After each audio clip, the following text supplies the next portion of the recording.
Flags are symbols of identity and pride. Many countries, cities, states, sports teams and individuals proudly display their own flag to show support and allegiances. But where is the best place to get a flag? Well, in this episode, we'll explore 5 best places to get flags in 2023. Whether you're on a budget, just starting a collection, wanting to take things up to the next level, or indeed want the best that one can buy, either way, it's important to choose the flag that fits both your needs and your budget. I just need to say that none of the businesses I mention in this video are in any way affiliated to me. I mention them because they have either been recommended to me during my research by the likes of you or my own experiences.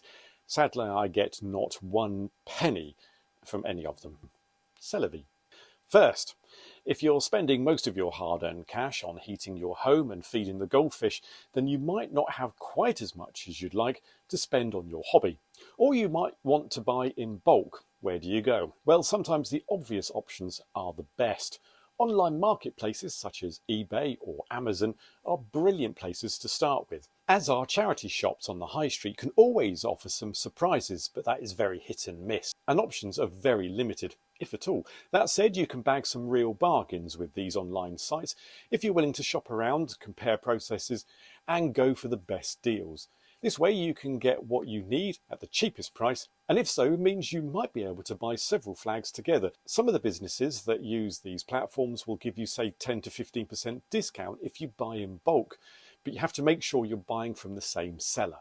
This is where my collection started, in the flag layer. It's also important to remember that you get what you pay for, and when you buy cheap, you get flags made of cheap material. Will very likely be printed and made on material that's not designed to be flown outside for long periods of time, as they may fade and deteriorate over a short time. They're more likely to be used for indoors or display flags. Secondly, for better made flags and more durable, but can still be relatively inexpensive, turn to flag specialist shops. Many flag shops, while a physical shop front, will also have an online store. It's worth checking these out, as some of them will offer a wide range of flags at very reasonable prices. These will probably be polyester made and printed as well, but will be designed to hang outside. Mr. Flag, the shop in Wales, UK, for example, has a budget options, but other shops may have a sale or end of shelf or indeed defect section. Check out these online shops and see what they have to offer. Thirdly, staying with these main online stores, you can find some very expensive versions, but with these you get the quality. These will be individually sewn flags made of heavy-duty nylon or cotton, made specifically to withstand being outside for their lifetime. They won't fade, they're weather resistant, and the details will look crisp and clean.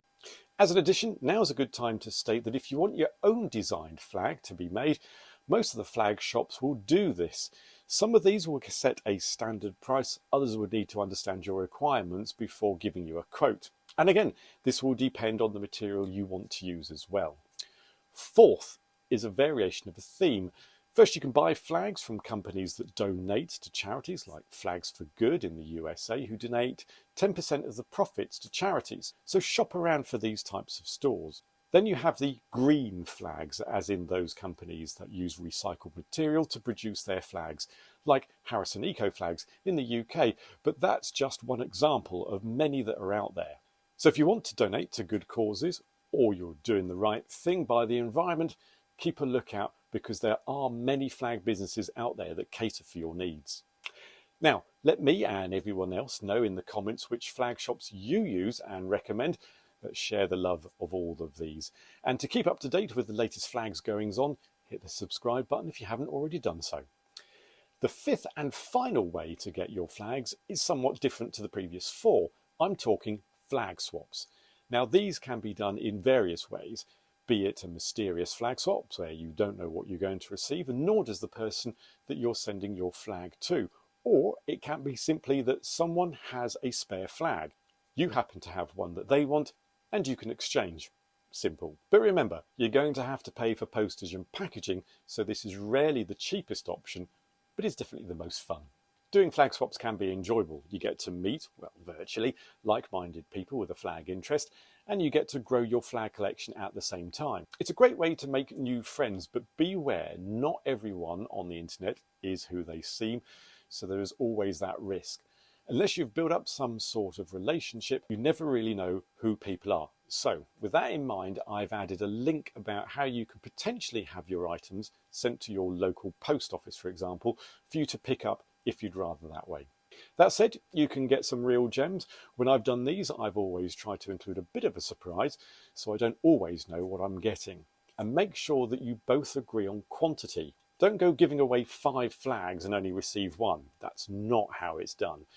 And where can you go to set up a flag swap? Well, if you're not already in contact with other flag enthusiasts who might be up ready for a flag swap, then you can always head over to Flag Sessions Discord page, where they have provided a special flag swap chat room. Details of this and much more are in the description below. And once you have your flag, open it up for the first time, it's obviously going to be creases. And how do you deal with that? Well, if you check out this video here, you'll find Vex Head Andy from Flagged for Content showing you how to iron flags made of different materials, so check him out over on his channel.